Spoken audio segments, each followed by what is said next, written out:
Over the years, we've shared my personal experiences and a lot of advice to people who want to consider expatriating from the United States. But today I'm going to take a different tack and share with you reasons why you want to keep your U.S. citizenship. The most common question that we get asked for pretty much anything here is some version of what is the best fill in the blank, passport, place to live, bank, you name it. And the answer is always the same. There is no best. What works for me, what works for you, what works for somebody else is not going to be the same. It's based on hundreds of different factors. That's why we ask our clients hundreds of questions that we plot out over the course of an engagement, because we need to know all the information that goes into making a decision. It's not just as simple as answering what is the best. And so as someone who has given up U.S. citizenship, the reasons why I did that may be different than the reasons why you would or wouldn't want to do that. And so what I don't want people to do is to copy what I'm doing. I want people to figure out what works best for them. So I'm going to talk to you today about some reasons why you shouldn't give up your U.S. citizenship so that you can keep that in mind in your plans.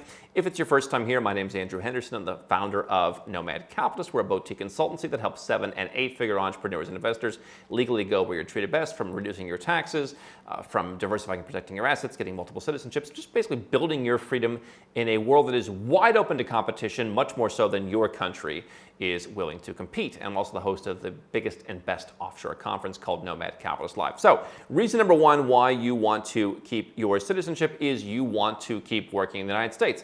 We've worked with a number of doctors and dentists over the years. Some of them are actual practitioners.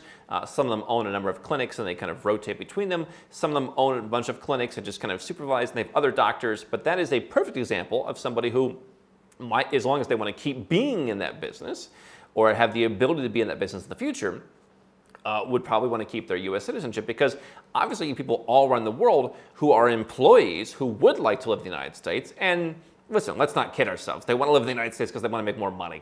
Okay? Salaries in the United States are some of the highest salaries in the world, even higher than many countries in Europe because of all the payroll taxes there. So if you are in a highly skilled profession, could be medicine, could be IT, obviously there's a lot of people who would like to come and practice that in the U.S. And so it's hard, right? It's pretty hard.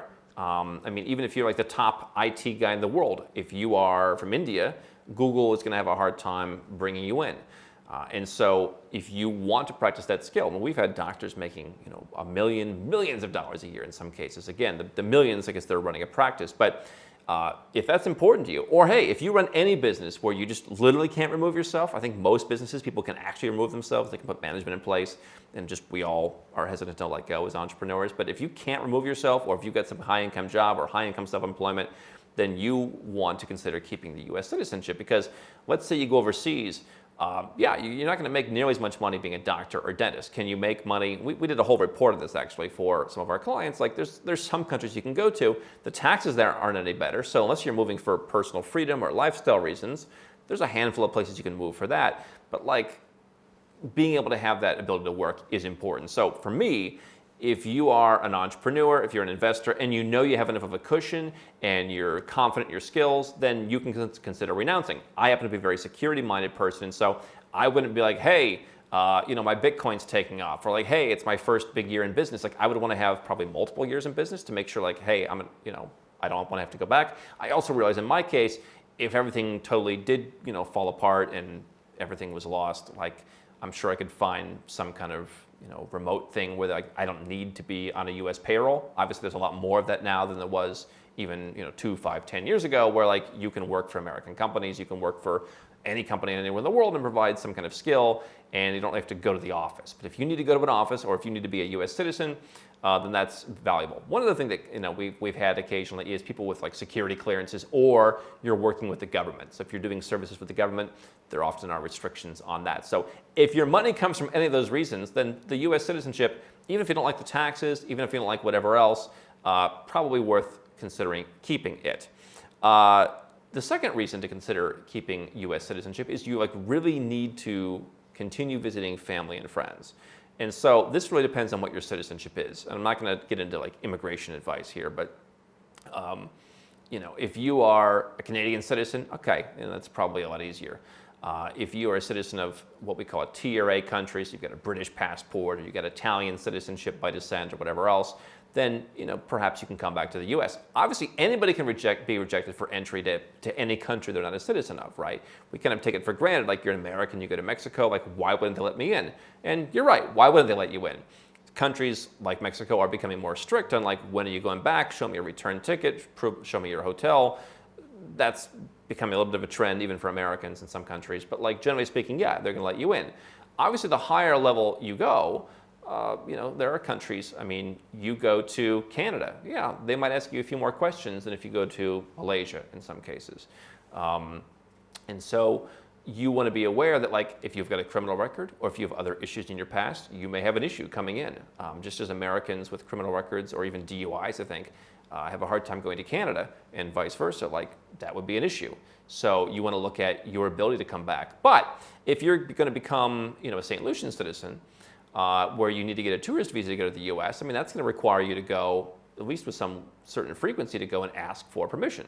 And I think that there's a number of different like tips and tricks people have, like in the citizenship industry. Oh, get this citizenship, and that gives you this. It's like, it doesn't necessarily work for a former U.S. citizen. So like, if you're constantly wanting to visit family and friends, then you might want to consider, hey, I want to keep this. I'm not saying like you want to go for Christmas, but I will say you can either go to the U.S. or you can't. And so the idea that like you're just going to like, a common misconception is like, you've got a passport, you can just go for short visits.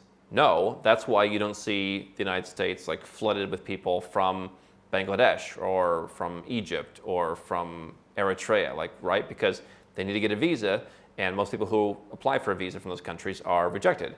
And so that's why they don't get to come. And so you're in the same situation, potentially with a better case. So it's one thing to say, hey, I want to come back for a wedding. That's maybe more manageable. Hey, I want to come back from my son's senior year of high school and watch him play baseball. That's a little bit different. I mean, even if you're coming as a tourist, you don't really get to stay for an entire senior year of high school. And so you'd have to be kind of coming and going.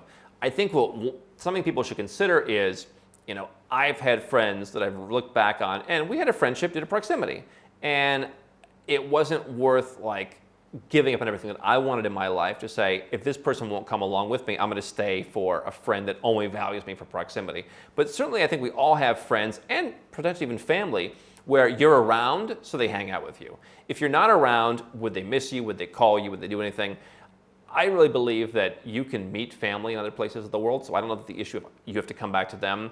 I get it, like Uncle Tony works at the factory and he doesn't get much time off. You know what? Uncle Tony gets some time off. Fly him down to see you somewhere. He'll enjoy it. And if he doesn't want, like, if no one wants to adapt to you, why are you adapting your entire life to them? That's an entirely separate conversation. But like, again, if you need to go back to the U.S., like, hey, I'm going to need to care for my mother for 2 years. That was an issue that was brought up by Dr. Oz in his Senate run. It was like, I maintain my Turkish citizenship to care for my mother. And people pointed out, like, yeah, that's a good point.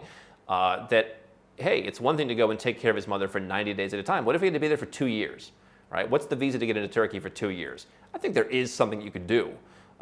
He could renounce, he could buy a property, or he could use an existing property, get a residence permit. There's probably other residence permits he can get. But hey, it's just easier. I have this citizenship. I can come whenever I want. And if I have to stay here for years to solve the problem, I can. So that's a reason why you might want to keep citizenship, is if you plan on taking care of a parent, something like that. The third reason to consider keeping it is like you're not sure you won't miss the country. And so I think that I tell people to set up infrastructure and then see how they feel. That's a common thing that I do. So it's like, hey, I'm achieving incredible financial success, Andrew, and I really just don't like the U.S. I don't agree with the direction of the country. I don't want to be paying a bunch of money. And so, hey, like, let me get a passport and I'm around. So I'm like, okay, hold on. Have you traveled? Have you lived overseas? No. Okay. Why don't you get the passport? Get the infrastructure ready so that just at the drop of a hat you can act. But like, don't make the move yet, because if you haven't experienced anything else, right? It's like if you had one relationship in your life, if you had one boyfriend, one girlfriend, like, you don't really know what else is out. Like, you don't have a lot of experience. Like, get out there and see other people, like, see how it feels and see how you adjust. And that's part of why, by the way, I like the trifecta lifestyle, where you get to be in different parts of the world, where you get to, like, okay, maybe no one place of the world, at least initially, suits you perfectly, but you get to kind of dabble and you get to kind of see what you want to go deeper on. But if you can't say for certain you're not going to miss the country. Now, some people come and say, listen, I don't like the U.S. now. I wouldn't miss it now. But you want to look 5, 10, 20 years in the future. I'm not a person who regrets And so for me, I knew it was the right decision for me to say, if I can't go back, I'm not going to go back. I don't really need to. I don't really. For years I hadn't gone back, but I think giving yourself an actual honest assessment of, am I going to miss this in the future? I'm not saying look forward 50 years from now. It's like the question of, should I have kids? I don't want kids, but should I have kids? Because I'm afraid that when I'm on my deathbed, I'll wish I would have had kids. Probably not a good enough reason to have kids.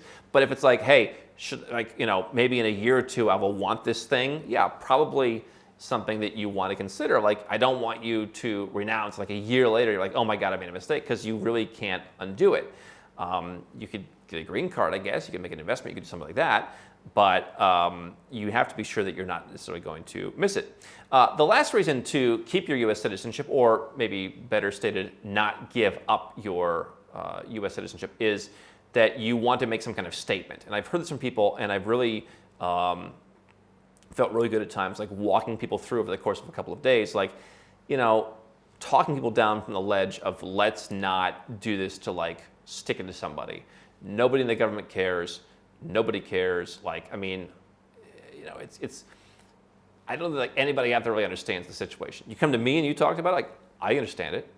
But you're going to go out in the world and like, if you're going to tell people like thinking, oh, everyone's going to think it's cool. Like, nobody understands it. The government's not going to care. It's not going to be a political statement. You're just like, all right, out you go.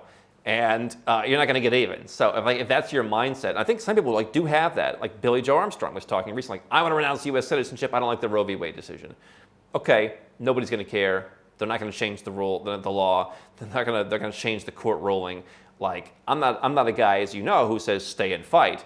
And by the way, I suppose you could fight for, abortion rights if you're Billy Joe Armstrong from the UK, is not a U.S. citizen in some cases. But like, if you're trying to stick it to someone, it's really just a terrible reason to do it, because it's not going to be successful. No one's going to care, and then you're just going to be like, what did I do all this for? Because like, if it's a political thing, the answer is to detach yourself from the politics and just to remove yourself, go somewhere else where you can kind of be above the fray, put the U.S. stuff in the rearview mirror. And if that means keeping the U.S. citizenship still works for that picture, I think that that's maybe something to consider. So those are a couple of reasons why you would want to keep U.S. citizenship. From the financial, that you just want a place to earn a high income, because no doubt, if you are reliant on a job, you're going to make more money working in the United States than you would in Mexico or in Georgia or in Thailand. And obviously, you don't have the ability to get a job in every country around the world. So ranging from that to just making sure that from a psychological point of view, you're making the right decision. I don't want people regretting it. It's a big decision not to be taken lightly. It's something that we talk to people about all the time. And you know what? For a lot of people, they're not ready. But having that infrastructure in place, getting a second passport so that you're ready if you eventually feel ready. If second passports may become more difficult to obtain in the future, or depending on which second passport you're getting, it may take you a couple years anyway to get that if you're going for one of the less expensive options. Get that process in place, have the optionality, see how you feel, because I believe you'll be a changed person having dual citizenship or having multiple citizenships, and then you can kind of adjust as you go.